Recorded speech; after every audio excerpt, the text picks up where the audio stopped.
आवृत्ति करेंगे श्रीमद् भागवतम के सप्तम स्कंध के प्रथम अध्याय का प्रथम श्लोक। स्कंध 7 अध्याय 1 श्लोक 1। ओम नमो भगवते वासुदेवाय।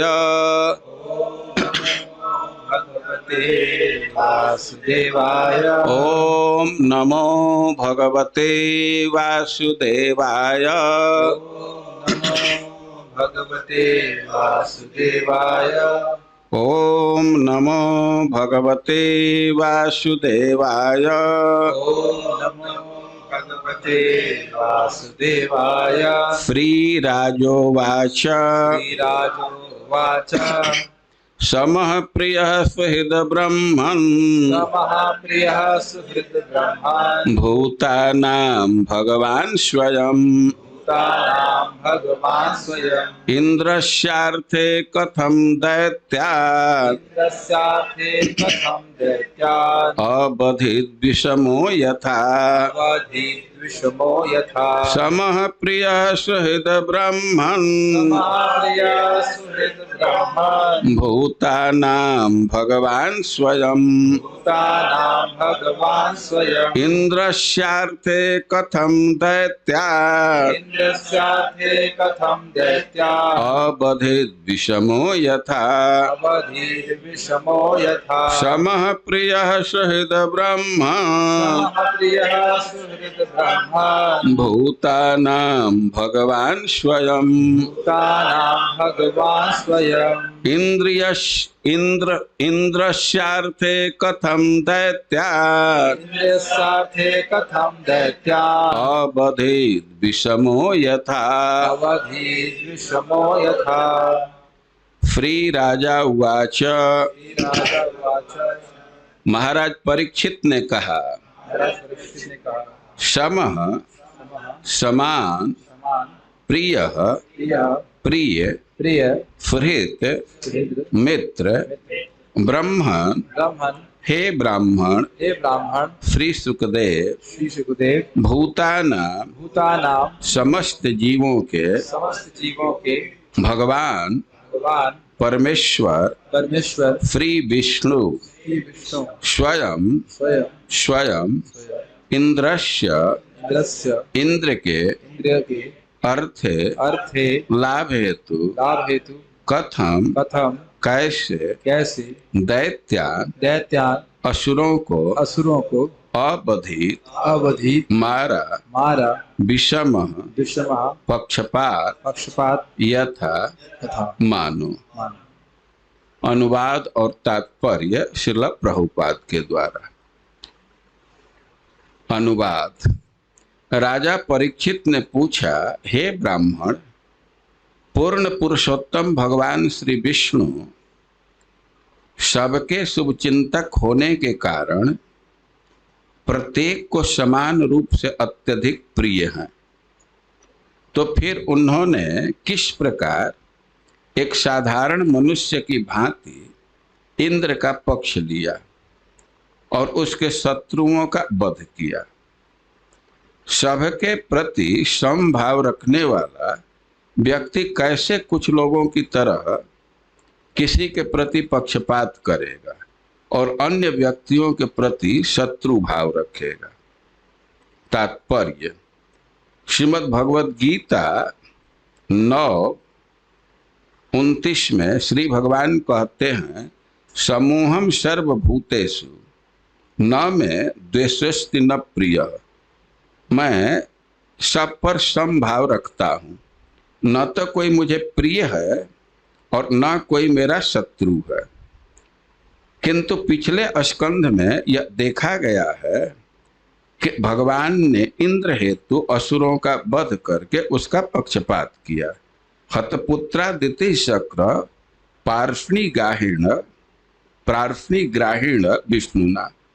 अतएव श्री भगवान स्पष्ट रूप से इंद्र के पक्षधर थे। यद्यपि वे सबके हृदय में स्थित परमात्मा है, जिस प्रकार सबको आत्मा अत्यंत प्रिय है, उसी प्रकार सबको परमात्मा भी प्रिय है। अतएव परमात्मा से कोई त्रुटि नहीं हो सकती। रूप तथा स्थिति का विचार किए बिना श्री भगवान सभी जीवों के प्रति सदैव दयालु रहते हैं। फिर भी उन्होंने एक सामान्य मित्र की भांति इंद्र का पक्ष लिया। यही परीक्षित महाराज की जिज्ञासा का विषय था।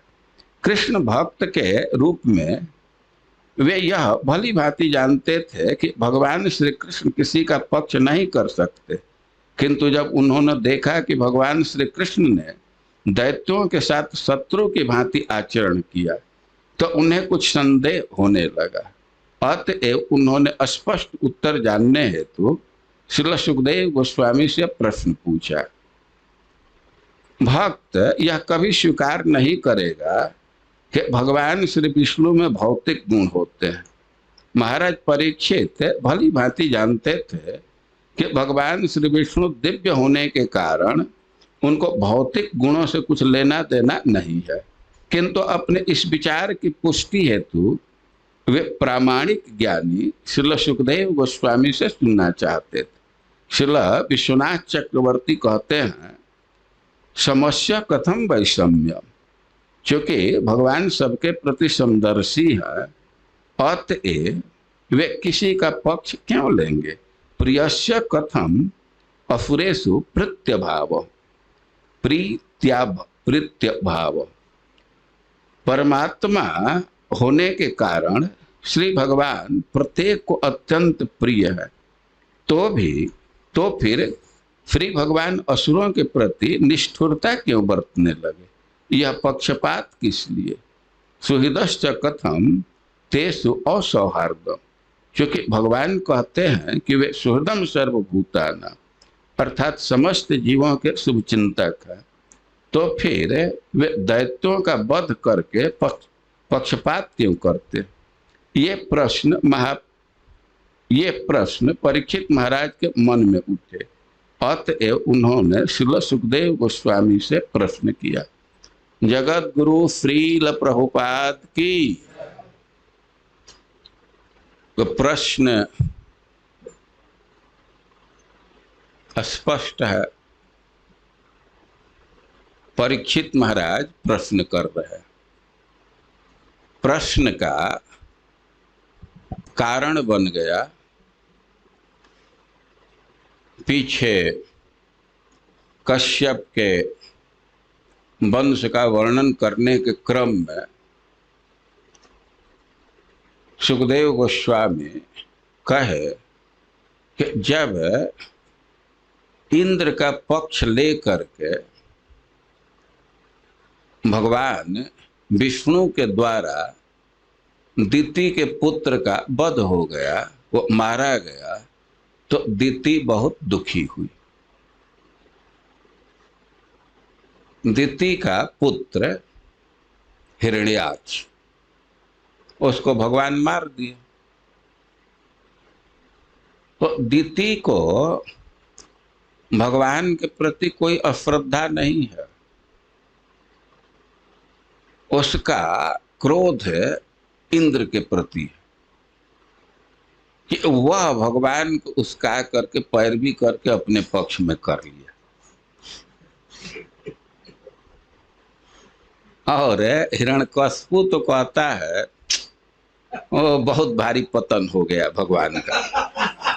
वो पहले एकदम सम था, भेदभाव नहीं करता था, लेकिन अब क्या दुर्दशा बतलाया जाए कि उसका कोई एक तरह से पतन हो गया। एक तो जो उसका पूजा पाठ कर दे रहा है तो उसी के पीछे चल रहा है, एकदम बालक जैसा हो गया। जैसे किसी बच्चे को मिठाई दे दीजिए तो आपके पीछे पीछे चलने लगते हैं, तो उसी प्रकार उपधावन है। ये देवता कुछ भेंट अर्पित कर दिए, देवताओं का पक्ष लिया और अपना पोजीशन गंवा दिया। अब तो एकदम सुअर बन गया है।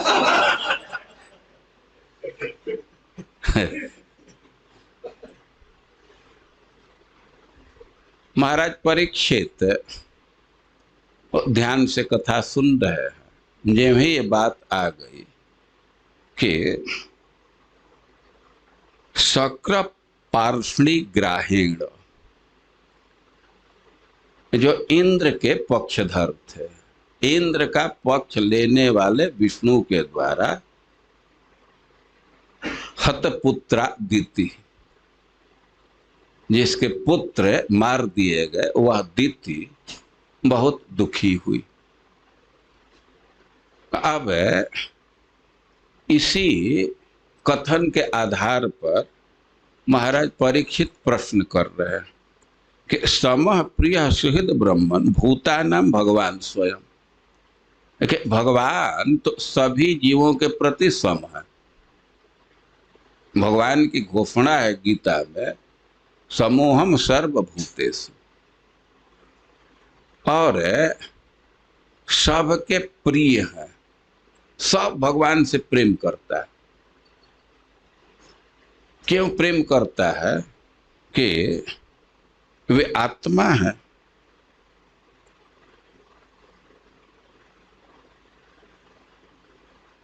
और सभी जीवों के हितैषी है।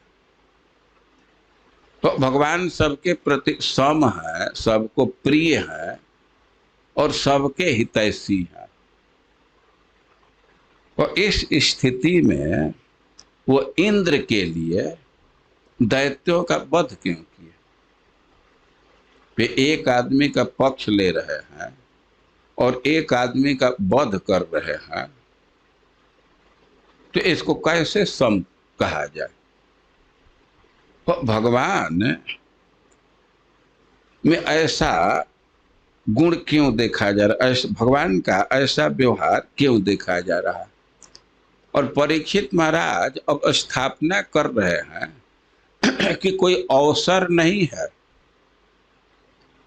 कि भगवान किसी का पक्ष ले, और तीन संभावना दे रहे हैं कि भाई कोई किसी का पक्ष क्यों लेता है या किसी का विरोध क्यों करता है। मान लीजिए कि किसी से कुछ कार्य है, तो व्यक्ति उसका पक्ष लेता है। कोई राजनीतिक पार्टी है, अब वो चाहता है कि हमारा एक एमएलए इसमें मंत्री हो जाए, तब उस पार्टी के अनुकूल भाषण करने लगता है। कोई घटना हुई तो उसके पक्ष में बोलने लगता है। अब तो प्रकट नाम लेने की इच्छा नहीं हो रही है, तो अब इस सीट पर हमारा कैंडिडेट होना चाहिए, अब वो नहीं मिल रहा है तो दूसरे का पक्ष ले रहे हैं। तो तीन संभावना दे रहे हैं कि किसी से कुछ स्वार्थ है तो आदमी उसका पक्ष लेने लगता है। अब उसके खिलाफ कोई बोलता है तो उसके विरुद्ध ही बोलने लगता है, उसके पक्ष में फैक्ट देने लगता है। और तो कह रहे हैं कि न यस्यार्थ सुरगणई, अब भगवान पर विचार किया जाए तो देवताओं का पक्ष क्यों ले रहे हैं? उनको देवताओं से कोई प्रयोजन तो नहीं है। अरे व्यक्ति कुछ अभाव अनुभव करता है तब किसी से कुछ आशा रखता है, कुछ चाहता है। जब अभाव है, अब हम ऐसा अनुभव कर रहे हैं कि हम तो पद बिना हल्का लग रहे हैं, सुविधा नहीं मिल रही है, तो पद प्राप्ति के लिए अब किसी का पक्षधर हो जाते हैं। लेकिन भगवान को तो देवताओं से कोई प्रयोजन नहीं। क्यों प्रयोजन नहीं, क्यों अर्थ नहीं, स्वार्थ नहीं है कि साक्षात निःश्रेयसात्मन, भगवान तो आनंद घन है, उनमें किसी तरह का अभाव है नहीं। तो देवताओं से तो उनका कोई अर्थ नहीं है, कोई स्वार्थ नहीं है। अच्छा, तो यह तो पक्ष लेने के विषय में बात हुई। और किसी से व्यक्ति द्वेष क्यों करता है, उसके विपक्ष में क्यों होता है? जब किसी से भय है, कुछ खतरा अनुभव करता है, तो उसके विपक्ष में होता है, या किसी से द्वेष होता है।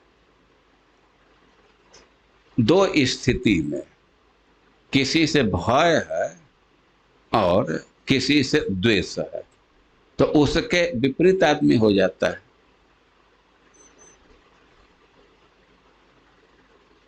लेकिन भगवान को तो असुरों से कोई भय भी नहीं है और कोई द्वेष भी नहीं है। भाई क्यों भय नहीं है, क्यों द्वेष नहीं है? तो कह रहे हैं कि अगुणस्य ही, भगवान तो प्रकृति के गुणों से ऊपर है। ये राग द्वेष यह तो प्रकृति के गुण में चलता है ना, ये तो प्रकृति के गुण हैं। तो भगवान तो इससे ऊपर है, तो उनको असुरों से न कोई भय है और न द्वेष है। और निर्गुणोपि यज व्यक्तो भगवान प्रकृति पर नहीं, दो पन्ना उलट गया। इति न सुमहाभाग नारायण गुणान प्रति संशय सुमहान जात तद भवान छेतु मरहति। वो परीक्षित महाराज रियलाइज कर रहे हैं कि भगवान के पक्षपात का कोई अवसर नहीं दिख रहा है। लेकिन सुखदेव गोस्वामी तो स्पष्ट शब्द का प्रयोग किए कि इंद्र का पक्ष लेकर के दिति के पुत्र का वध कर दिया। अपने विचार से देख रहे हैं, अपने बुद्धि से परीक्षित महाराज जांच रहे हैं, तो कह रहे हैं कि पक्ष लेने का कोई अवसर नहीं है, क्योंकि देवताओं से उनका कोई स्वार्थ नहीं, ये तो आनंद घन मूर्ति है। और न ही दैत्यों से द्वेष है या भय है, क्योंकि वे प्रकृति के गुण से परे हैं। भाई ये राग द्वेष तो हो रहा है जब व्यक्ति प्रकृति के अधीन है, इसी से राग द्वेष है ना। ये सब है प्राकृत धर्म है। तो भगवान तो अगुण है, लेकिन क्यों लेते हैं? अब इसके पीछे जो कारण हो तो आप बतलाइए। इति न सुमहाभाग नारायण गुणान प्रति संशय सुमहान जात भवान छेतु मरहति। सुखदेव गोस्वामी को पहले संबोधन के ब्राह्मण, आप सर्वज्ञ हैं, सब चीज जानते हैं, तो भगवान के विषय में हमारे मन में संशय उत्पन्न हो रहा है, तो उसका आप छेदन कीजिए।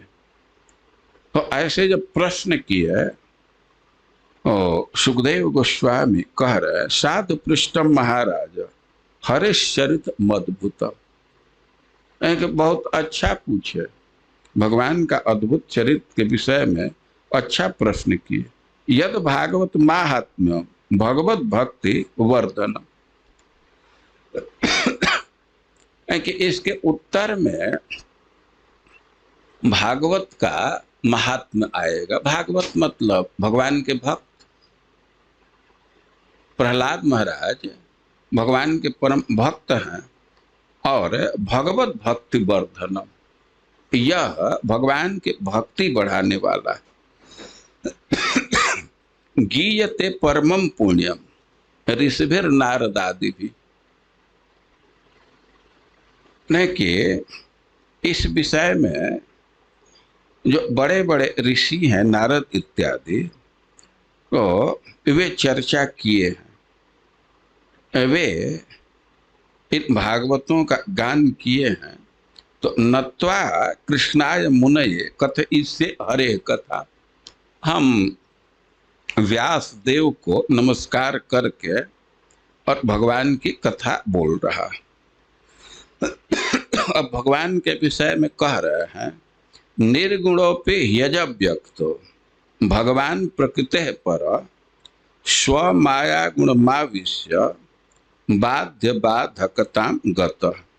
भगवान तो निर्गुण है, अजन्मा है, भौतिक शरीर से रहित है, प्रकृति से परे है, तो अपने माया के गुण में प्रवेश करके और बाध्य बाधकताम गत, वे ऐसा व्यवहार करते हैं जिससे लगता है कि किसी का वध करने वाले। समझ रहे हैं, भगवान के व्यक्तित्व में यह दोष नहीं है, इसमें परे हैं, लेकिन जहां ये द्वेष रहता है, राग रहता है, ये माया के गुण की वृत्ति है, तो उस समय वे खुद ही प्रवेश करते हैं। जब प्रवेश करते हैं तो ऐसा दिखने लगता है कि वे किसी का पक्ष लेने वाले हैं, किसी का वध करने वाले।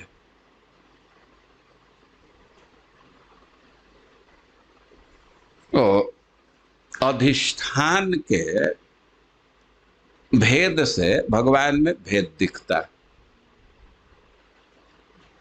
जैसे अब इसको एक दो उदाहरण से समझिए कि आग है, आग तो उसका अपना कोई रूप नहीं है, लेकिन आग को देखते हैं ना, कभी कभी वो गोला दिखता है, कभी कभी लंबा दिखेगा।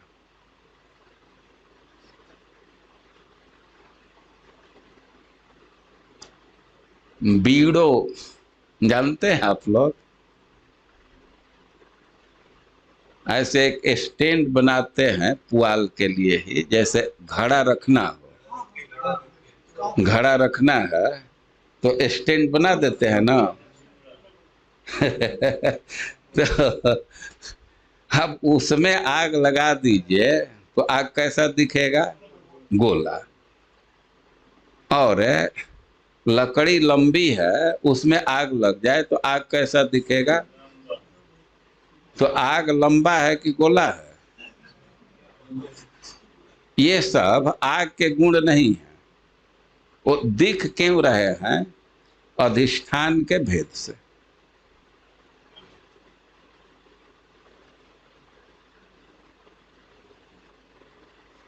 तो भगवान अपने से अपनी माया के गुण को स्वीकार करते हैं। अब जैसा गुण स्वीकार करते हैं तो उसके अनुरूप वो दिखने लगते हैं। बहुत बहुत अंतर हो जाता है। पानी है तो पानी का अब क्या रंग है, अबे हमको नहीं पता है क्या रंग है, पानी का अपना रंग है, पानी जैसा कहते हैं। ये बटन लगाने में टेलर लोग कहते हैं कि पानी जैसा लगा दे, वो किसी में खप जाएगा। लेकिन गिलास का शीशा लाल है और उसमें पानी डाल दीजिए तो कैसा दिखेगा? और उसी पानी को जो लाल गिलास में है और नीला रंग के गिलास में डाल दीजिए तब तो ये जो रंग बदल रहा है वो पानी का रंग बदल रहा है।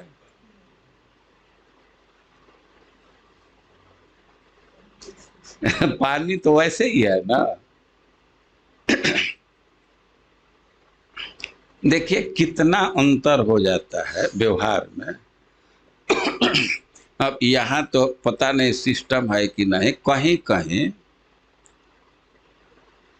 अब वेल फर्निश्ड रूम है तो वहाँ कूलर की भी व्यवस्था है, हीटर की भी व्यवस्था है, बहुत जगह ऐसा है ना। तो एक बटन दबाइए तो रूम ठंडा हो जाएगा। कार वगैरह हम देखते हैं ना, कभी कभी ठंडा करने के लिए दबाते हैं और कभी कभी गर्म करने के लिए दबाते हैं। तो ठंडा और गर्म दोनों आ रहा है, दोनों गुण प्रकाशित हो रहा है, लेकिन अंततः वो ठंडा हो या गर्म हो, वो कहाँ से आता है? पेट्रोल से। या रूम में है तो बिजली ठंडा के रूप में आ रहा है या गर्म के रूप में आ रहा है। लेकिन अब बिजली में ठंडा गर्म का भेद है, वो तो जिस बटन को दबाते हैं तो उससे अंतर हो जाता है ना। बिजली तो सेम है, लेकिन एक बटन दबाइए तो रूम ठंडा हो जाएगा, और कहीं दूसरा बटन दबा दीजिए तो हॉल हो जाएगा। देख रहे हैं ना? तो भेदभाव बिजली में है। अब जैसे ऑपरेटर्स में वो प्रवेश कर रहा है, जो मशीन है, मशीन में जैसे प्रवेश कर रहा है तो उसके अनुरूप उसका गुण प्रकाशित हो रहा है। आखिर ये जो ठंडा आ रहा है बिजली के चलते ही ना, या गर्मी भी आ रहा है तो बिजली के चलते। तो बिजली ठंडा है कि गर्म है?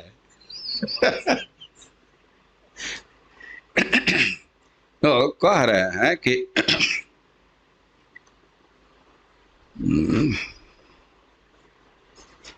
जय काले तु सत्वस्य देवर्षिन रजसो सुरान तमसो यक्ष रक्षांसी तत्कालानु गुणो भजत।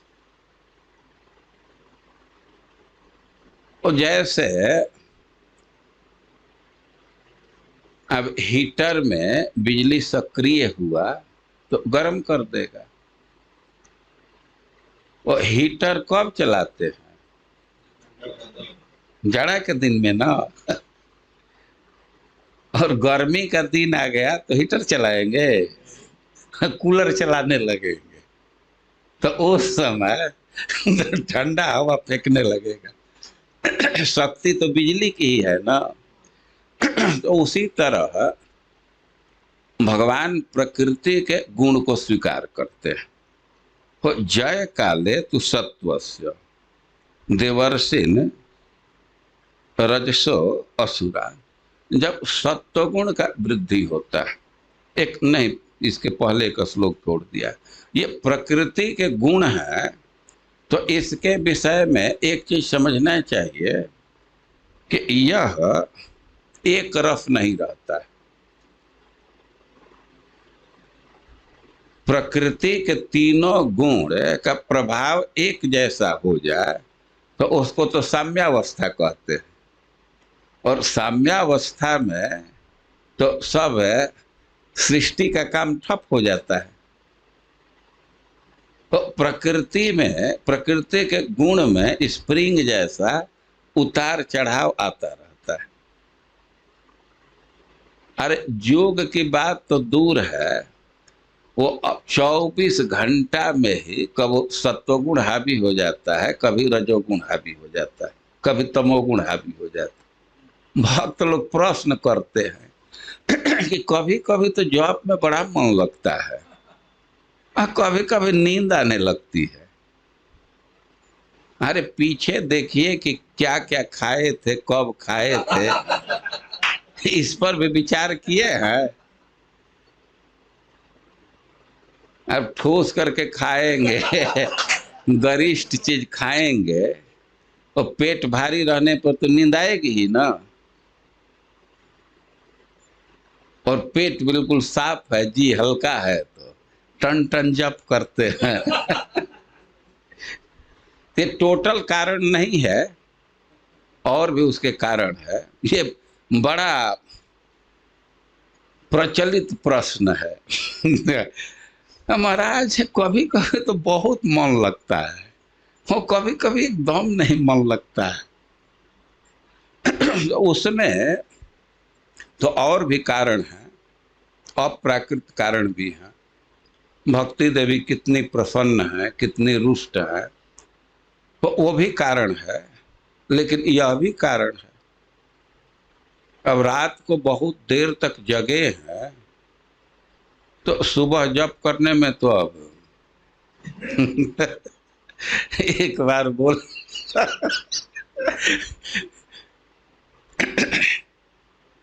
तो प्रकृति के गुण में परिवर्तन होता रहता है। तो कह रहे हैं कि जय काले तु सत्वस्य, जब सत्वगुण की वृद्धि होती है तो भगवान देवता और ऋषि में प्रवेश कर जाते हैं, उनके शक्ति को बढ़ा देते हैं। और अब रजोगुण का प्रभाव बढ़ता है तो असुरान उनका भजन करने लगते हैं, उनके पक्ष में हो जाते हैं। और तमसो यक्ष रक्षांसी तत्कालानु गुणो भजन, कि जब तमोगुण की वृद्धि है तो यक्ष और राक्षस का वे भजन करते हैं, मतलब उनमें शक्ति देते हैं। तो सृष्टि के लिए आवश्यक है कि रजोगुण बढ़े। जब रजोगुण नहीं रहेगा तो कैसे कोई सृष्टि करेगा। तो भगवान को जब तत्कालानु गुणो भजन, तो काल की जो स्थिति होती है तो उसी के अनुसार वे कार्य करते हैं।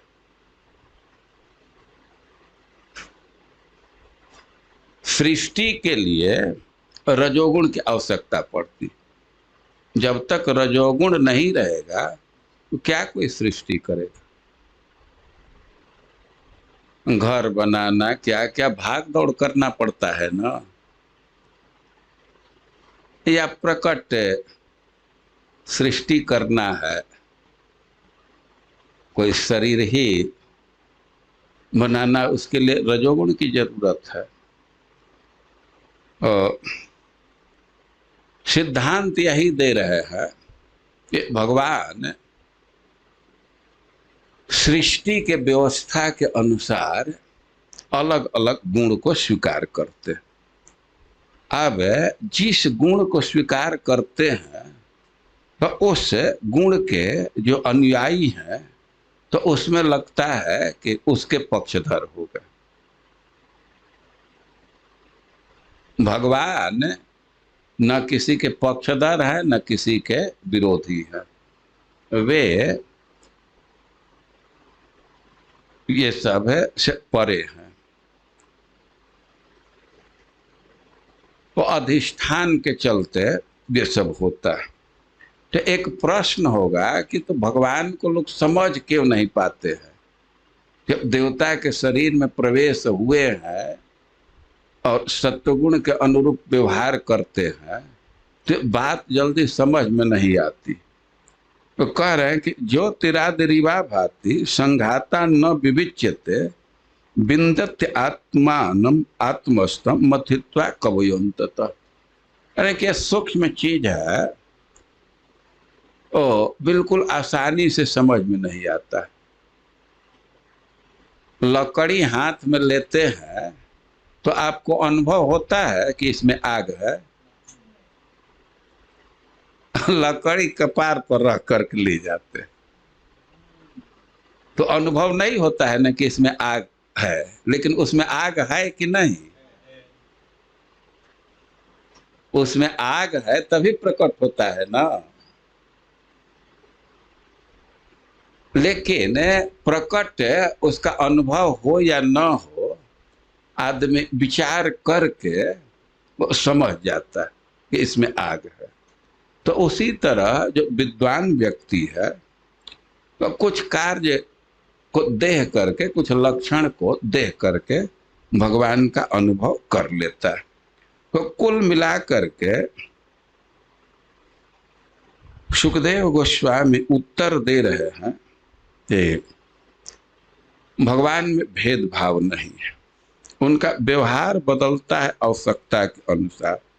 यदा से सृक्षु पुर आत्मन परो रज सृजते से पृथक माया, कि जब सृष्टि करने की इच्छा होती है तो रजोगुण को बढ़ा देते हैं, और सत्वम विचित्रासु ऋषुंस ईश्वर सईष्यमाणस्तम ईर यत्यसौ, और भगवान रमण करना चाहते हैं, खेल करना चाहते हैं तो सत्वगुण को बढ़ा देते हैं, और सबको शांत करना चाहते हैं तो तमोगुण को बढ़ा देते हैं। और भगवान में भेदभाव नहीं है, जैसा काल है उसके अनुरूप गुण को स्वीकार कर लेते हैं। तब एक तो प्रश्न हो जाएगा कि तब तो भगवान काल के ही अधीन है ना।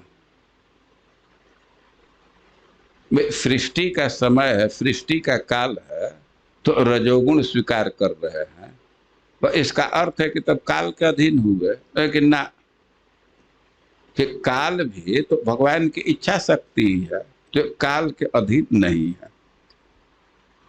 तो सार वक्तव्य यह है कि भगवान में राग द्वेष नहीं है, उनमें विषमता नहीं है, लेकिन अपने माया के गुण को स्वीकार कर लेते हैं तो विषम दिखते हैं। प्रश्न होगा कि तो माया का गुण ही क्यों स्वीकार करते हैं, और इसलिए कि आवश्यकता है उसकी। जब एक गुण को स्वीकार करते तब उसको माना जाता है कि उसके पक्षधर है, लेकिन समय के अनुसार तीनों गुण को स्वीकार करते हैं तो कैसे उनको पक्षधर कहा जाएगा? भेदभाव नहीं करते, जैसी आवश्यकता है उसके अनुरूप व्यवहार करते। देखिए, कुछ कुछ गणित होता है और उसको समझना होता है। मान लीजिए कि यहाँ कुछ लोग बैठे हैं और उनको बराबर बराबर पैसा देना है, तो जितना पैसा है उतना भाग करके दे दीजिए, तो इसको न्याय कहा जाएगा, यही समता है। अब किसी को कपड़ा देना है कुर्ता बनाने के लिए, तो उस समय न्याय क्या है? जिसका जो साइज है, जो शरीर है, उसके अनुसार कपड़ा देंगे तब ना उसको न्याय माना जाएगा। इस समय परशुराम नहीं है इधर, अब परशुराम को और पांडे को बराबर ही कपड़ा दीजिए, यह तो न्याय नहीं है ना।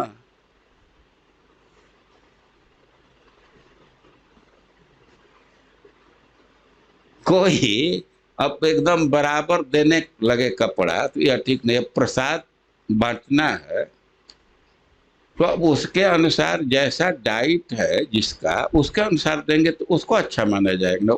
अब भेद कर रहे हैं, पंक्ति में खिला रहे हैं और किसी को 4 रोटी दे रहे हैं जिसका डाइट है, और किसी को 6 रोटी दे रहे हैं, तो आप पक्षपाती हैं कि समदृष्टि रख रहे हैं?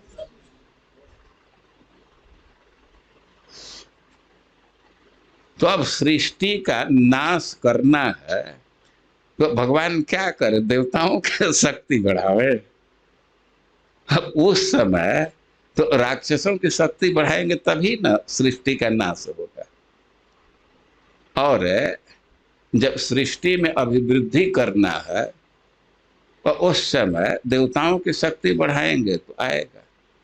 तो वो तो आवश्यकता के अनुसार सत्वगुण, रजोगुण, तमोगुण तीनों को स्वीकार करते। अब सत्वगुण को स्वीकार करेंगे तो देवताओं की अभिवृद्धि होगी। तो अब देखने में लगता है कि देवता का पक्ष ले रहे हैं।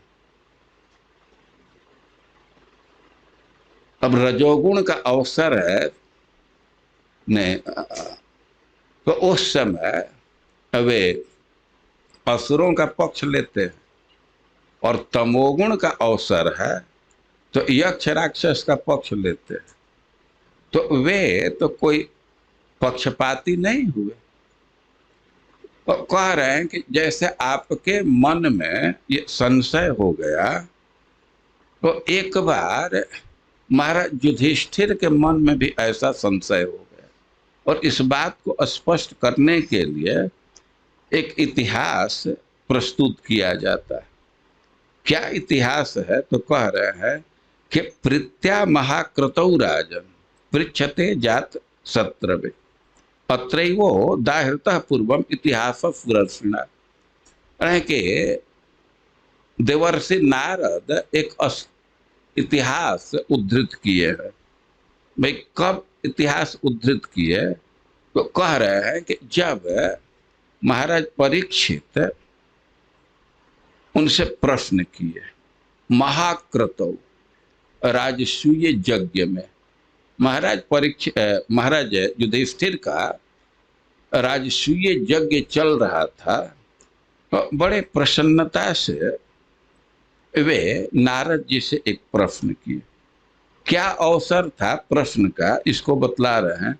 दृष्ट्वा महाद्भुतम राजा राजसूय महाक्रतौ वासुदेवे भगवती सायुज्यम चेति भूभुज तत्रासीनम सुरऋषिम राजा पांडुसुतः क्रतौ पप्रच्छ विस्मित मना मुनीनां शृण्वतामिदम्। कह रहे हैं कि राजसूय यज्ञ का अवसर था, और उस यज्ञ में एक बहुत अद्भुत घटना हो गई। क्या घटना है? कि वासुदेव भगवती सायुज्यम चेदि भूभुज, जो चेदी क्षेत्र का राजा था, चेदी प्रसिद्ध का भोक्ता था, तो उसका भगवान में सायुज्य हो गया। अब इस घटना को देख करके पांडुसुत पप्रच्छ युधिष्ठिर महाराज प्रश्न किए। युधिष्ठिर महाराज बहुत बड़ा यज्ञ किए, राजसूय यज्ञ कहते हैं, और उतना बड़ा यज्ञ करने का उद्देश्य था प्रीचिंग करना। एक प्रश्न होता है कि महाराज युधिष्ठिर क्यों ऐसा यज्ञ करना चाहते हैं? खुद भगवान ही मानो एक प्रश्न किए, तो भगवान से ही उत्तर दिए हैं कि हम संसार को दिखाना चाहते हैं कि भगवान के भक्तों का पोजीशन सबसे ऊपर है किसी भी दृष्टि से। कुछ लोगों की धारणा है कि जो भगवान की भक्ति करते हैं तो दरिद्र हो जाते हैं, धन चाहिए तो शिव जी का भक्ति करना चाहिए। और कितने लोग वृंदावन के प्रभाव से भगवान के भक्ति को स्वीकार किए, और फिर घर जा करके फिर शिव जी की भक्ति करने।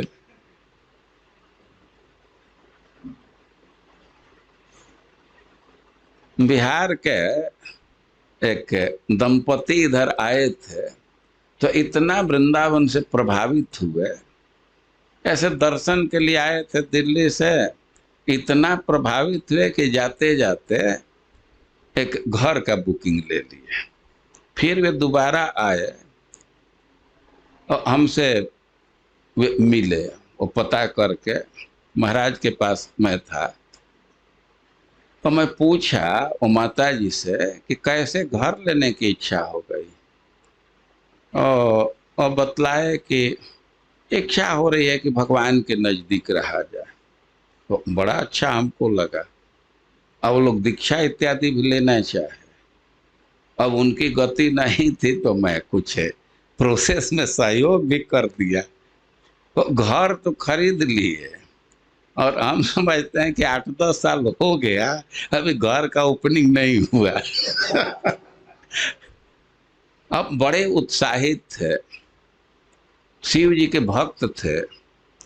अब थोड़ा थोड़ा उनके मन में कुछ संशय भी था, तो डायरेक्ट गुरु महाराज से प्रश्न किया माता जी कि महाराज हम लोग शिव जी की भक्ति करते थे, तो भक्ति हम छोड़ रहे हैं तो शिव जी रंज नहीं होंगे? तो महाराज का तो अद्भुत व्यक्तित्व है कि आप शिव जी की भक्ति छोड़ नहीं रहे हैं, आप तो कृष्ण की भक्ति कर रहे हैं, तो इसलिए शिव जी रंज नहीं होंगे। तो इतना से तो बहुत संतुष्टि नहीं हुई, लेकिन इसके बाद उदाहरण दिए कि कोई बेटी है अपने माँ के साथ रहती है, अपने माँ के साथ रहती है, और आप लोग सर्वे करेंगे तो माँ बेटी का इतना घनिष्ठ संबंध होता है कि कहीं जाते समय प्रायः माँ के बाह में चलती है, वो हाथ से सटी रहती है। लेकिन बेटी जब 18 साल की हुई, 20 साल की हुई, तो उसी माँ का त्याग कर देती है ना। क्यों त्याग करती है? कि अपने पति को स्वीकार कर ली। तो प्रकट उदाहरण देख रहे हैं ना, माँ रंज होती है,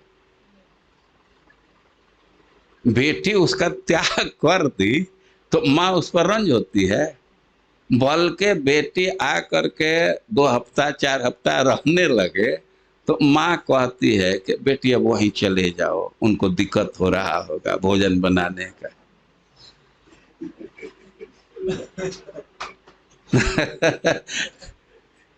तो वो माता जी एकदम संतुष्ट हो गई।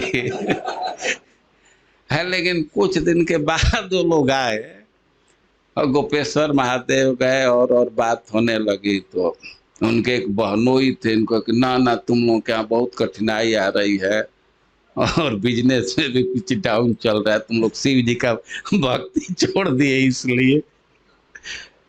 अब इस समय वो लोग क्या कर रहे हैं तो कुछ कनेक्शन ही नहीं है।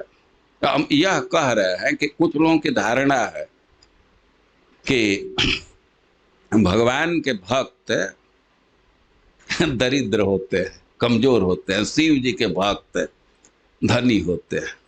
और ये सब विवाद यहाँ तक कि महाराज युधिष्ठिर के भी गोतिया परिवार में चल रहा था। परिवार बड़ा होता है ना, तो महाराज युधिष्ठिर के परिवार में भी कुछ लोगों का ऐसा विचार था कि भाई किसकी भक्ति श्रेष्ठ है। तो महाराज युधिष्ठिर बड़ा यज्ञ किए कि हम आपकी आराधना करना चाहते हैं, पूजा करना चाहते हैं और दिखाना चाहते हैं कि भगवान के भक्तों का पोजीशन सबसे ऊपर, भगवान के भक्त का बराबरी कोई नहीं कर सकता किसी भी माने में, जस के माने में, धन के माने में, बल के में। देवता भी नहीं कर सकते, फिर किम पार्थिवा, फिर पृथ्वी के व्यक्ति का क्या कहना है। तो महाराज युधिष्ठिर खूब बड़ा यज्ञ किए, तो इतना वहां धन था कि कई एक लोगों को तो ईर्ष्या होने लगी। और ये यज्ञ की विशेषता है कि यज्ञ करने पर कई एक लोग सहायक हो जाते हैं। महाराज युधिष्ठिर के यज्ञ के विषय में लिखा गया है कि तो पहले से ही वहां फंड था, काफी फंड था, और जो आ रहा था 1000 स्वर्ण मुद्रा कम से कम दे रहा था भेंट अर्पित करवा।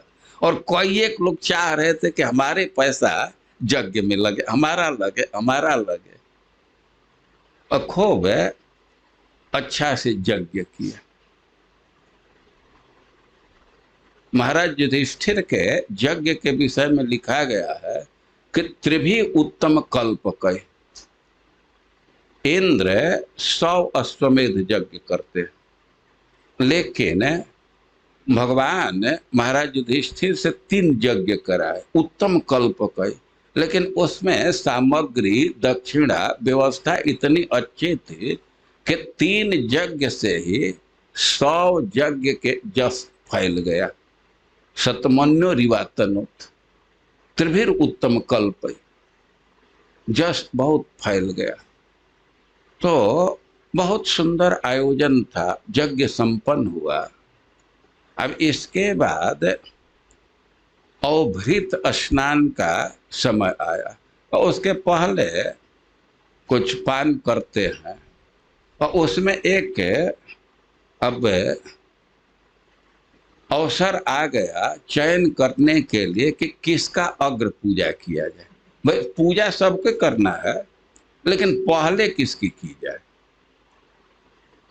तो अब थोड़ा थोड़ा अंतर है, सहदेव प्रस्ताव रखे या भीष्म पितामह प्रस्ताव रखे। विचार चल रहा था, महाराज युधिष्ठिर भीष्म पितामह से ही पूछे तो किसकी अग्र पूजा की जाए।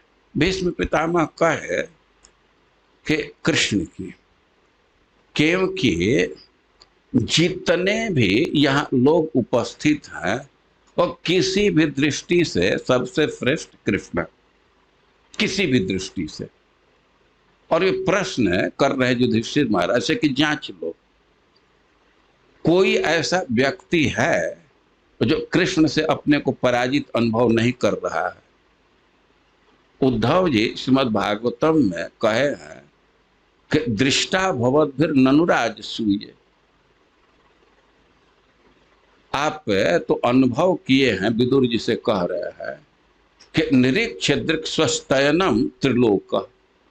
जब भगवान खड़ा हुए अग्र पूजा के लिए और देखने लगे, सब राजा लोग देखने लगे, तो निरीक्ष दृक् स्वस्तयनम। अब भगवान को देखने में आंखों को इतना सुख मिल रहा था, इतना सुख कि इसी आधार पर वे निर्णय दिए कार्त्स्निह चाद्य गतम विधातुर अर्वाक्षितो कौशल मित्य मन्यत। महाराज युधिष्ठिर के यज्ञ में देवलोक से भी आए गए, प्रकट इनविटेशन दिया गया तो प्रकट आए थे। उधर वर्णन है यत्र देवाक्षी गोचरा। यहाँ कोई यज्ञ करता है, देवता को बुलाते हैं, देवता आते हैं, यज्ञ भाग को स्वीकार करते हैं, लेकिन कोई अपने आंखों से नहीं देखता है ना।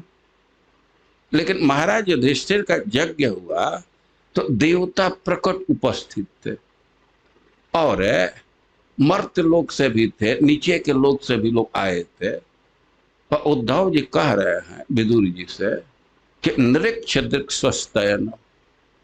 भगवान खड़ा हुए तो लोगों को आंखों को इतना सुख मिल रहा था, इतना शीतलता अनुभव कर रहे थे कि इसी आधार पर वे एकदम निर्णय पास कर दिए कि कार्त्स्नेन चाद्य गतम विधातुर अर्वाक्षितो कौशल मित्य मन्यत।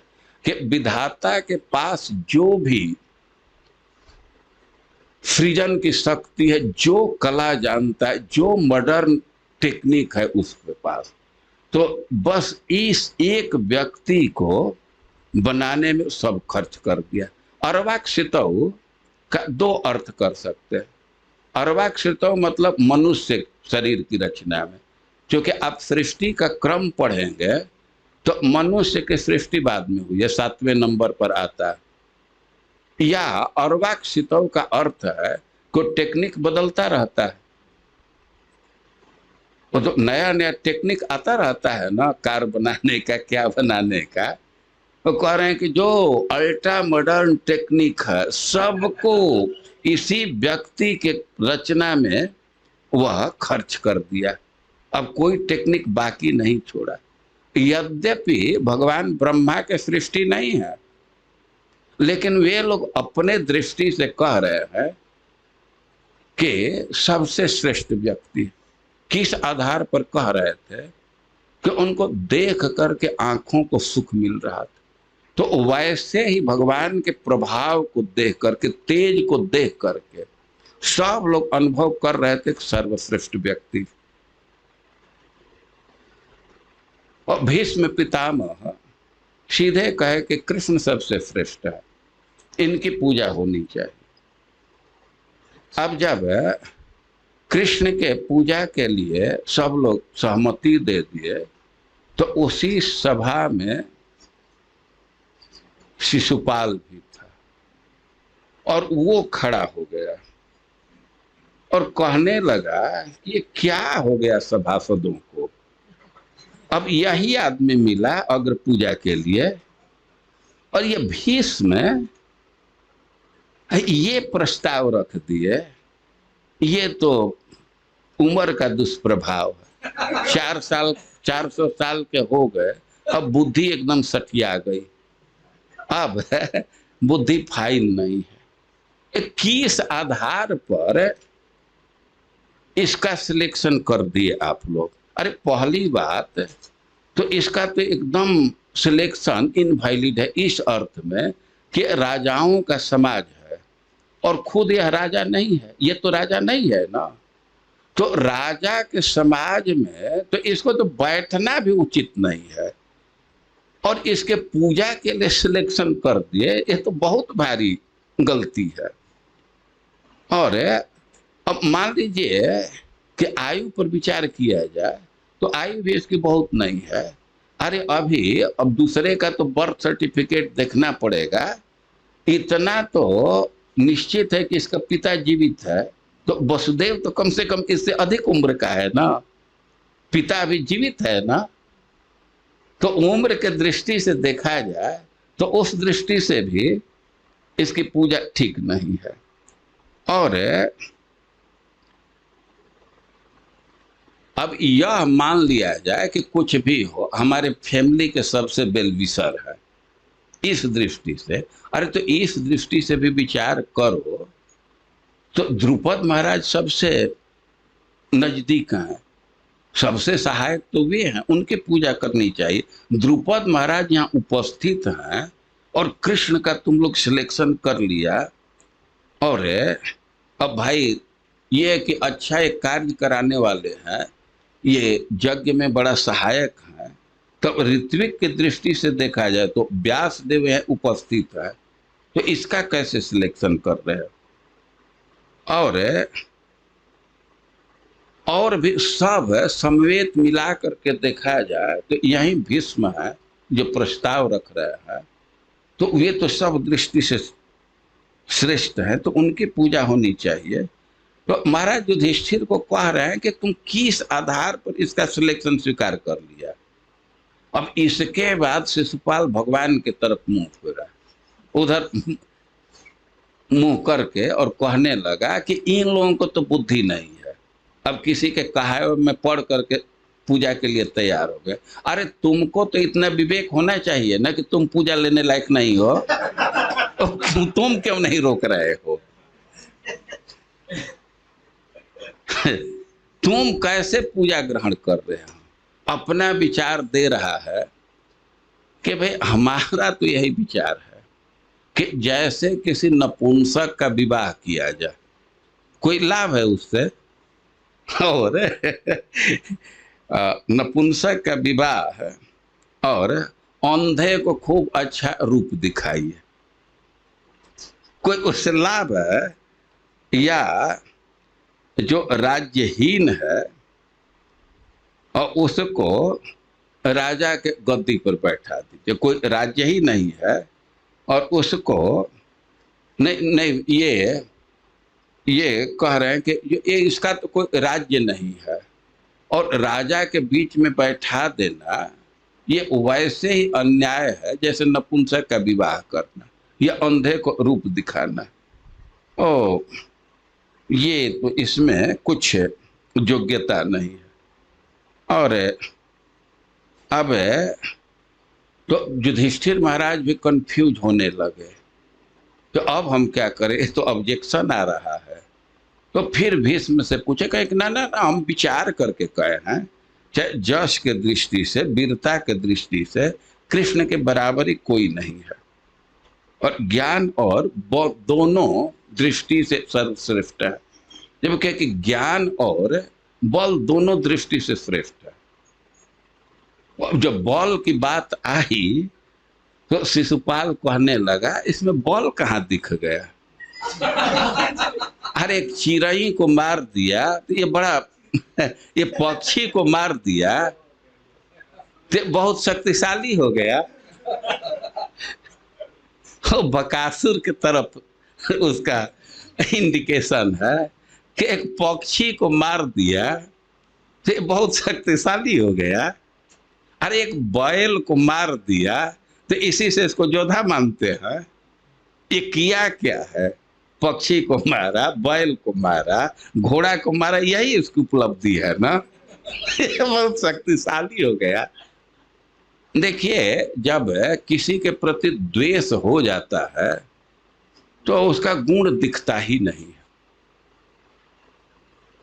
अब अरिष्टासुर की यह स्थिति थी, जिस बैल की बात कर रहा है, कि इतना उसका विशाल शरीर था कि इसके डील पर बादल बैठ जाते थे, अचल संकया। उनको लगता था कि पर्वत है। और वो ऐसे अपने अगले पैर से मिट्टी कुदेरता था तो बड़े बड़े नगर ढह जाते थे, बड़े बड़े चार दीवारी ध्वस्त। और हकड़ देता था तो अकालत स्रवंती पतंती च, गाय का और स्त्री का दोनों का गर्भस्राव हो जाता था या गर्भपात हो जाता।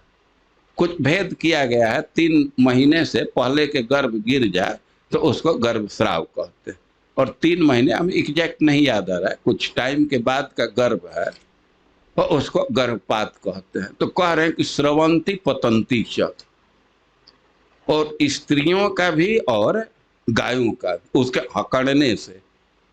इतना शक्तिशाली था, इतना खूंखार था कि केवल एक साँड़ के चलते सब लोग गांव छोड़ दिए थे।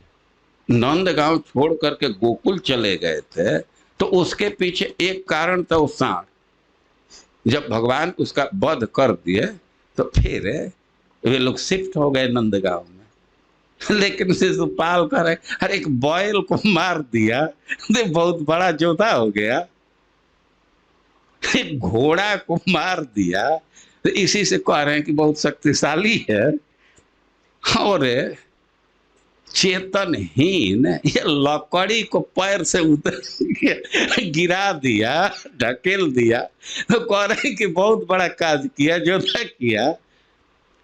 सक्टासुर की कथा आप लोग सुने। शिशुपाल कह रहा है यार लकड़ी को ढकेल दिया, और क्या किया।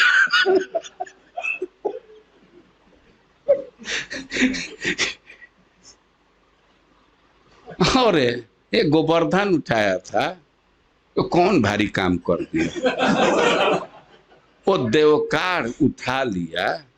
देवकार समझते हैं, और हिंदी में बाबी लिखा गया, जैसे किसी लकड़ी में दीमक लग जाए और उसका वजन बिल्कुल हल्का हो जाता है, कुछ वजन रह ही नहीं जाता।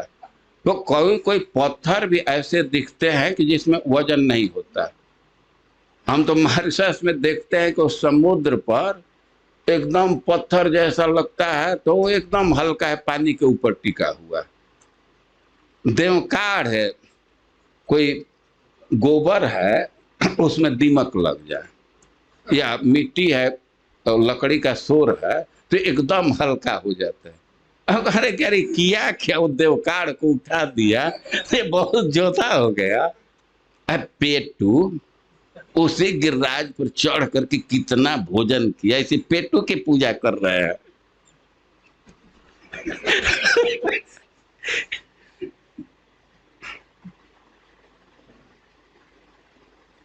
हम कहें कि अब चरित्र के दृष्टि से देखिए, जिसका नमक खाया उसी का वध किया। नमक हराम है।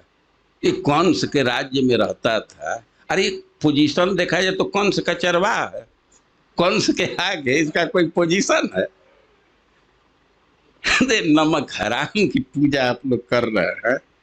और अरे कि इसका क्या हिस्ट्री है। जन्म लेते ही अभी 6 दिन का था, स्त्री का वध किया। स्त्री का वध करना वो ब्राह्मण के वध जैसा माना जाता है। मनुष्य का वध ही बहुत बड़ी पाप है, लेकिन मनुष्य में भी ब्राह्मण और स्त्री का वध करना बहुत भारी पाप है। इस पापी की पूजा करना, ऐसे वो बोल रहा था। लेकिन भगवान तो बहुत देर तक सह रहे थे, अपने अपमान को सहते रहे। उसका कारण था, शिशुपाल जब जन्म लिया तो उस समय उसके 4 हाथ थे और आंख 3 थे, और जन्म हुआ तो गधा जैसा रेकने लगा। एक तो रूप भी अटपटा और बोली गधा जैसा देख करके अब घर वाले तो एकदम घबरा गए कि अब ऐसे लड़के को रह करके क्या होगा।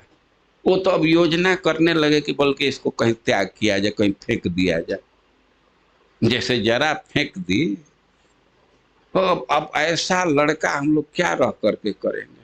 और तब तक आकाशवाणी हुई कि ना, ये लड़का बड़ा श्रीमान होगा, शक्तिशाली होगा।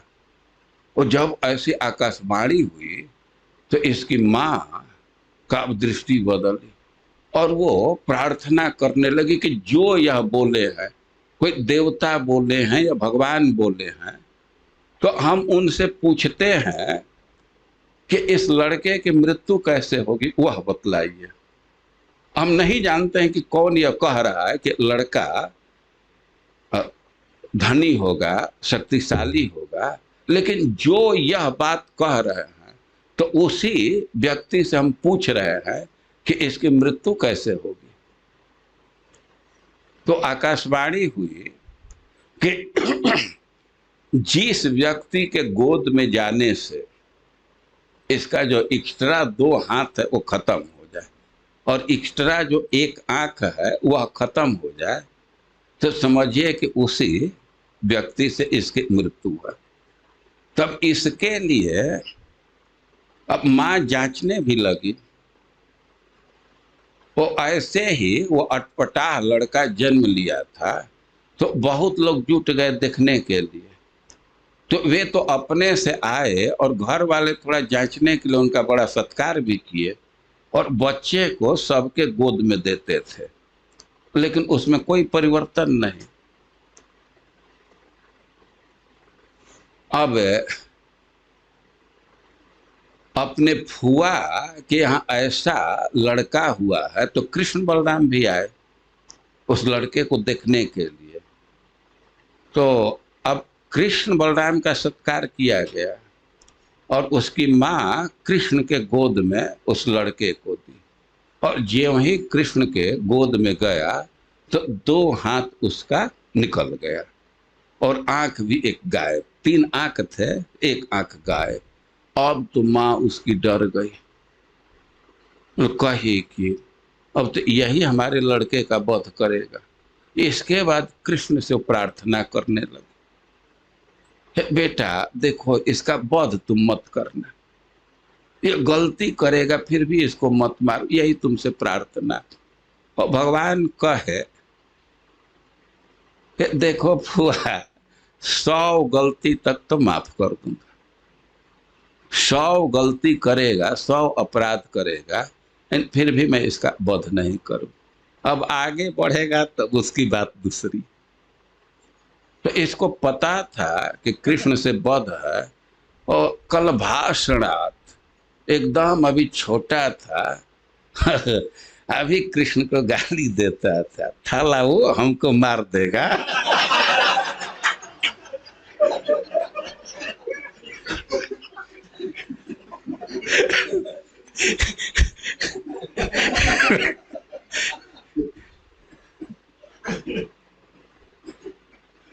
बहुत बहुत भगवान का अपमान करने लगा तो भगवान सह रहे थे, लेकिन अब युधिष्ठिर महाराज का अपमान करने लगा, भीष्म का अपमान करने लगा, तो अब भगवान अपने भक्तों का अपमान नहीं सहे।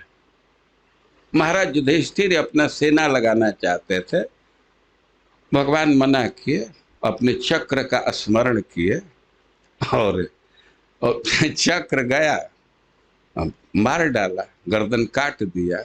लेकिन एक अद्भुत घटना हुई, सबके देखने में आया कि उसके शरीर से एक प्रकाश निकला और कुछ देर तक रुक करके आकाश में और फिर भगवान के चरणों में प्रवेश कर गया। अब इस घटना को देख करके महाराज युधिष्ठिर को बहुत भारी आश्चर्य हुआ कि इतना दुष्ट व्यक्ति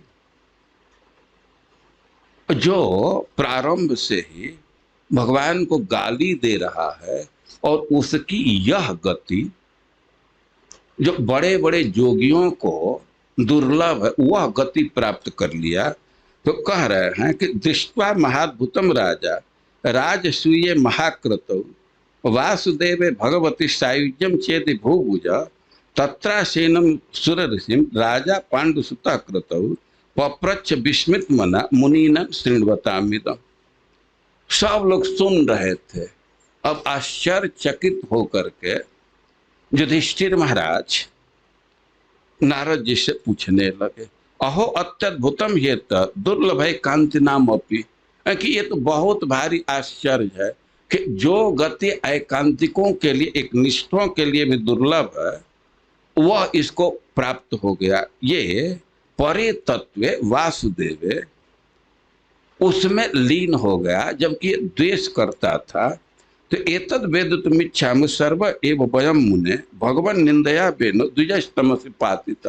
हम लोग जानना चाहते हैं कि क्या इसकी विशेषता, कैसे इसको इतना सुंदर गति प्राप्त हुआ। अरे हम लोग तो सुने हैं कि एक राजा हुआ बेन, तो वह भगवान से द्वेष करता था, तो उसको ऋषि लोग शाप दे करके नरक में गिरा दिए। यद्यपि बेन नरक में नहीं गए थे। अरे बेन के पुत्र कौन है? पुत्र आए पृथु महाराज। और एक भक्त पुत्र बन जाता है तो पिता उसी से तर जाता है। हाँ, भगवान पुत्र बने और पिता नरक में जाए, ये संभव नहीं। लेकिन सिद्धांत यह दे रहे हैं कि जिसको ब्रह्म शाप मिलता है तो नरक में ही जाएगा ना। तो ऋषि लोग इसको ब्रह्म शाप दिए थे ना, इसको शाप दिए थे। इस दृष्टि से कह रहे हैं को बेन जो द्वेष करता था तो वह तो नरक में गिरा दी गया। और दमघोष सुतः पाप आरभ्य कल भाषणात्, यह जो दमघोष का सुत है शिशुपाल, ये तो आरभ्य कल भाषणात्, जैसे ही उसके बोली का विकास हुआ तभी से गाली देता है। बेन तो भगवान का विरोध किया जब राजा बन गया, तब जब राज सिंहासन पर बैठा तब विरोध किया। और ये तो अभी तोतली बोली बोल रहा था, उसी समय से ताला माल कर रहा।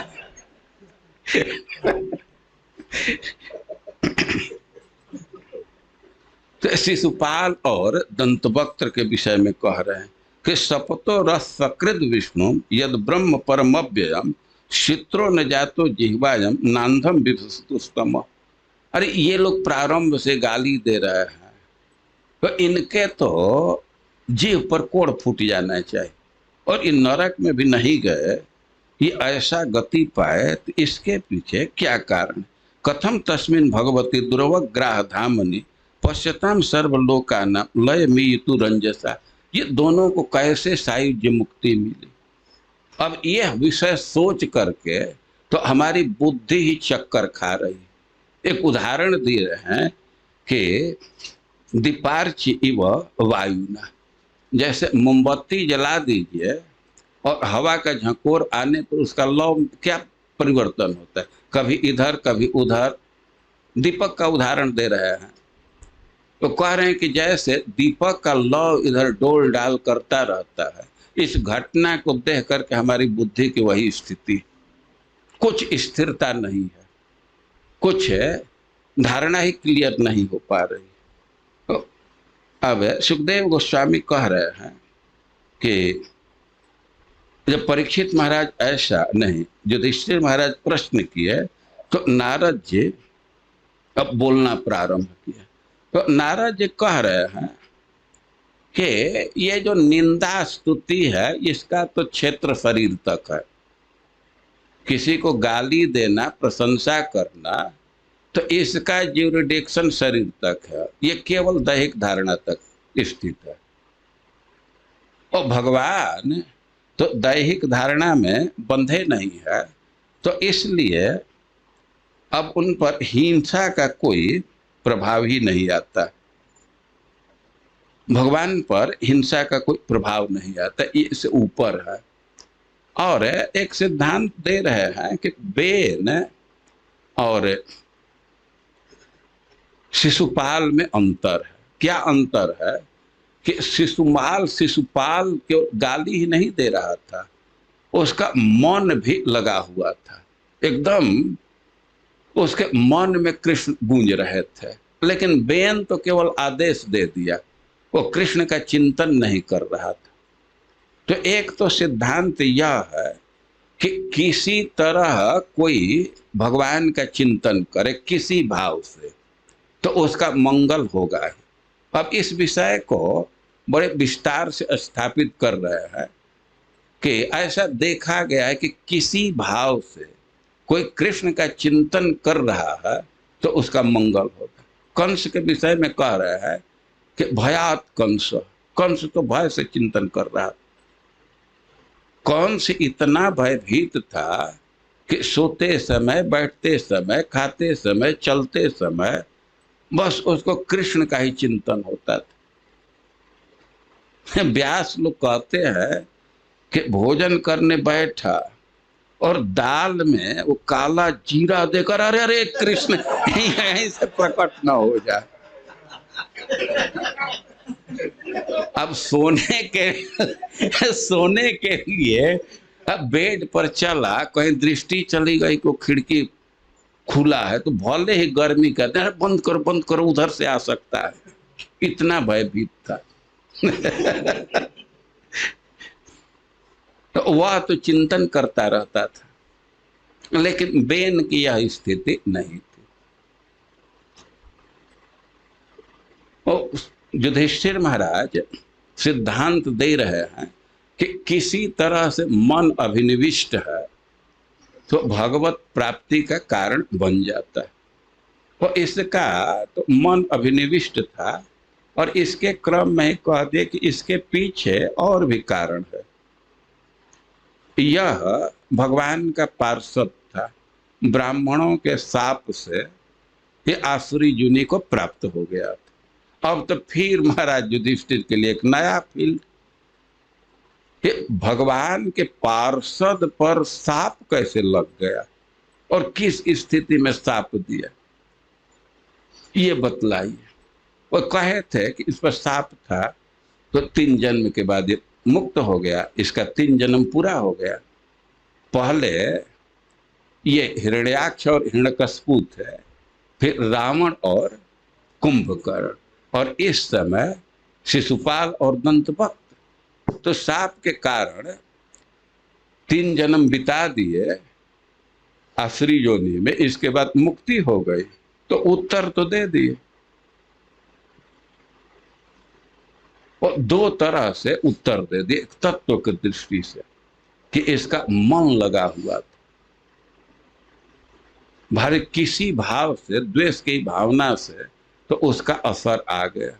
भक्तों के समाज में एक बहुत प्रचलित प्रश्न है कि आखिर वो पार्षद है भगवान का तो सायुज्य मुक्ति क्यों हुई, वो ज्योति से जाकर के उसमें लीन क्यों हो गया। और इसका सिद्धांत समझना चाहिए, किसके शरीर में वो जाकर के लीन हुआ, कृष्ण के। देखिए, और वो सेवक किसका था, नारायण के। ये जय विजय का पतन भौम वैकुंठ से हुआ है। लक्ष्मी जी के हट से भगवान एक इसी ब्रह्मांड में वैकुंठ का निर्माण किए।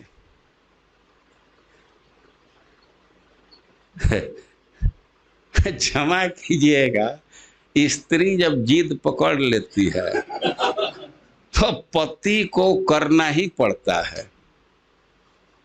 तो स्थापित बात है, एक भक्त है कि आखिर देर सवेर करना ही पड़ेगा, तो बुद्धिमानी यही है कि जल्दी बात मान लेना चाहिए। और लक्ष्मी जी जिद पकड़ने की ना, यहीं वैकुंठ चाहिए। और भगवान एक वैकुंठ बना दिए। तो भौम वैकुंठ में जो भगवान है वो नाम अष्टम स्कंध में है, तो उनके सेवक थे। वो एक तो भौम वैकुंठ से पतन है, और दूसरी बात है कि आंशिक पतन है। आंशिक पतन ऐसा नहीं कि वैकुंठ से पूरा आ ही गए। केवल ब्राह्मणों से व्यक्ति भय करे, अब भगवान कुछ दंड नहीं देंगे तो ब्राह्मणों से कौन भय करेगा, कोई अपमान कर देगा। तो ब्राह्मणों से भय की स्थापना के लिए एक अंश से पतन हुआ, और लक्ष्मी जी का शाप था। आंशिक पतन है इस अर्थ में कि आप बलि महाराज के वामन देव का प्रसंग पढ़ते हैं, तो जब वामन देव पृथ्वी को नाप लिए, सब तीनों लोग को नाप लिए, और गरुड़ जी को निर्देश दिए कि इसको बांध दो। अब गरुड़ जी बांधने लगे तो बलि महाराज के जो अनुचर थे कहे कि हमारे स्वामी तो यज्ञ में दीक्षित हुए हैं, तो इसलिए कुछ बोल नहीं रहे हैं, लेकिन हम लोगों का क्या कर्तव्य है, हम लोग भी ऐसे चुप रहे, ऐसे हम लोगों के स्वामी के साथ अन्याय हो रहा है। तो वे हथियार लेकर के चले भगवान के तरफ मारने के लिए कि इतना भारी अन्याय, अरे हमारे स्वामी तो यज्ञ में दीक्षा लेने से कुछ कर नहीं, हिंसा कर रहे हैं, न झूठ बोल रहे हैं। वो चले, तब तक भगवान के परिकर वहां उपस्थित हो गए। तो 6 पार्षदों का नाम दिया गया है, उसमें जय विजय का भी नाम। तो आंशिक इनका पतन हुआ है, और भौम वैकुंठ से। और भगवान कृष्ण अवतार लेते हैं तो उसकी क्या विशेषता है, स्वयं भगवानेर कर्म न है भार हरण। चैतन्य चरितामृत पढ़ेंगे तो भाई भार हरण करता है कौन, मार काट करता है, क्योंकि जब स्वयं भगवान अवतरित होते हैं तो सारे भगवत स्वरूप उसी के अंदर, करे मिसाल ऐसे शब्द आया है। तो जब स्वयं कृष्ण अवतरित हुए हैं तो सारे विष्णु भी वही हैं ना। तो जो भौम वैकुंठ के विष्णु हैं तो कृष्ण के शरीर में है ना। तो अब सेवक को मुक्ति मिली, इतने दिन के बाद साप से वो बंधन से मुक्त हुआ, और वहीं कृष्ण के शरीर में ही उसके स्वामी आराध्य हैं। तो काहे को इधर उधर भटकेगा, तुरंत वही घुस करके अपने स्वामी के पास चला गया। और भगवान जब लीला का संवरण किए तो सब अपने अपने स्थान पर गए, तो अपने स्वामी के साथ, अपने आराध्य विष्णु के साथ वो भी चला गया। तो गणित समझ में आ रहा है ना, तो क्लियर समझ लेना चाहिए। वो सायुज्य मुक्ति नहीं है, अब उसके आराध्य जो भगवान है, स्वामी है, इतना नजदीक है, कृष्ण के शरीर में ही है, तो घुस करके वहीं पहुंच गया। और इस तरह अब प्रश्न हो जाता है कि कैसे पतन हुआ और वो क्या अपराध किया। अब इसी में प्रहलाद महाराज की कथा आ जाती। हिरण्याक्ष का तो वध कर दिए भगवान विष्णु रूप से, लेकिन अपने भाई के वध से इतना क्रोध में था कि निश्चय ले लिया कि हम उसका वध करेंगे, अपने भाई के हत्यारे का वध करेंगे अपने त्रिशूल से। और उसी क्रम में अपने पुत्र का, प्रहलाद महाराज का अपराध किया। अब फिर प्रश्न, तो अपने पुत्र का तो व्यक्ति डांट डपट करता है, मारने के लिए उद्यत नहीं होता। तो ऐसे करते करते नृसिंह भगवान की कथा आई। तो प्रश्न था कि भगवान कैसे सम है, और उसका उत्तर यही है कि भगवान में जो विषमता दिखती है वो अधिष्ठान के भेद से, तत्वतः विषम नहीं। अब जैसी आवश्यकता होती है सृष्टि के हिसाब से, उस अनुसार वे ग्रहण कर लेते हैं, पक्ष ले लेते हैं। जब नाश करने की जरूरत है तो असुरों का पक्ष ले लेते हैं, देवता लोग मार खाते हैं। और जब संसार की अभिवृद्धि करनी है तो देवताओं का पक्ष ले लेते हैं। और इस प्रकार ये सप्तम स्कंध में प्रश्न पर प्रश्न है और कथा आगे बढ़ती है। तो हमको यही टॉपिक दिया गया था कि भगवान कैसे सम है, इसको थोड़ा स्पष्ट कीजिए। तो अभी आप लोगों को कुछ प्रश्न हो इस विषय में तो पूछ सकते हैं। और एक बार उसमें देखिए तो राधिका कन्हई हो तो वे हाथ उठाएंगे तो देखिए उनका मुंह खोलिए। नहीं दिख रहे हैं? किसी को कुछ प्रश्न है तो पूछ सकते हैं। मैं थोड़े देर तक कीर्तन करेंगे और इसके बाद सत्र का समापन है कल। तो अब मंदिर में सब लोग रहेंगे, सेवा में समापन है कल या कल ब्रेक है? ब्रेक करके फिर परसों से आगे शुरू कर सकते हैं। नहीं, ये तो बैनर 8 दिन का ही था ना। अब नया बैनर बनाएंगे तो सोचा जाएगा। आज ही बन जाएगा। उस पर सोचा जाएगा। आए क्या नरसिंह भगवान? नहीं सोच रही थी कि नरसिंह पुराण से कुछ नहीं, नरसिंह पुराण से तो नहीं कुछ बोला। जब भक्तों के कुछ महाभारत से राजसूय यज्ञ के विषय में बोला। जैसे भक्तों पे जब भगवान मतलब भक्त लोग प्रश्न करते से भक्तों के प्रति पक्षपात करते हैं भगवान, तो वह क्या भगवान का किस प्रकार का गुण है? भक्तों के प्रति जैसे भगवान पक्षपात करते हैं, विशेष ध्यान रखते हैं। हाँ। तो वो तो इस तरह का नहीं हुआ ना बर्ताव जो गुणों में प्रवेश कर भगवान कर रहे हैं, वो किस पे थोड़ा सा और प्रकाश। तो भक्तों का पक्ष लेना ये कोई दोष नहीं है ना, ये तो गुण है ना। ये गुण है जो उन्हीं पर, भगवान पर ही आधारित है, एकदम उन्हीं को आश्रय बनाया है। तो भगवान उसकी कैसे उपेक्षा कर देंगे? अपने आश्रित का सहायता करना, यहाँ तक गोइंग आउट ऑफ वे, इसको भी बुरा नहीं माना जाता। तो भगवान पर जो समर्पित है तो भगवान भी उसकी रक्षा करते हैं। जो पूरा पूरा समर्पित है तो भगवान भी पूरा पूरा ध्यान देते हैं। ये कुटुंब का पालन पोषण करना ये कोई पाप नहीं माना जाता है। कुटुंब का अर्थ ही होता है कि कुत्सित कर्म करके भी जिसका पालन किया जाए। तो भगवान पर भी जो एकदम आश्रित है तो भगवान उसकी रक्षा करते हैं। बल्कि है तो वही अधर्म का उपदेश कर देते। हम लोग सुन रहे थे इसी सत्र में भीम और दुर्योधन के युद्ध के विषय में। भगवान अर्जुन को कहे कि धर्म से लड़ने से विजय मिलने वाला नहीं है।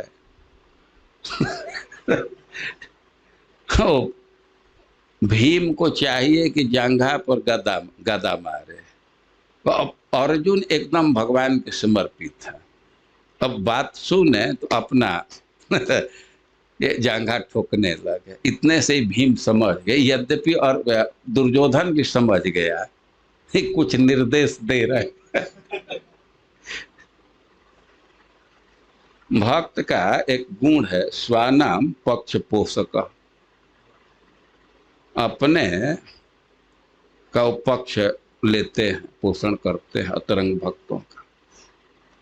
लेकिन वो पर्सनल बात है, वो ऑफिशियल नहीं है। ये जो प्रश्न है भगवान के विषय में ऑफिशियल व्यवहार में है कि भगवान तो सबके हैं, तो क्यों भेदभाव करते हैं?